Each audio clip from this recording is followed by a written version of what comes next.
In this guide, I'm going to show you how to delete TikTok videos permanently.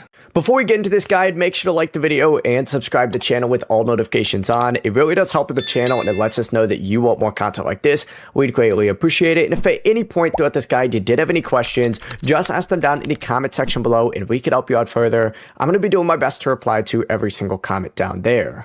Begin by opening up the TikTok app on your iPhone or Android, and you want to tap your profile in the bottom right corner to see all the videos that you've posted. Find the video that it is that you want to delete, and let's say it's this one right here. You want to go ahead and select it, and you want to hit the three dots down at the very bottom, and if you scroll in the very bottom tab all the way to the right, you're going to see delete on here. You simply have to hit delete just like so. It's going to ask you to confirm one more time, so hit delete one more time, and just like that, you've now deleted videos on TikTok. You can repeat this process over and over again. Before you leave this guide, make sure to like the video and subscribe to the channel with all notifications on. It really does help the channel and it lets us know that you want more content like this. We'd greatly appreciate it. And if at any point throughout this guide you did have any questions, once again, ask them down in the comment section below and we could help you out further. I'm going to be doing my best to reply to every single comment down there. Have a great rest of your day though.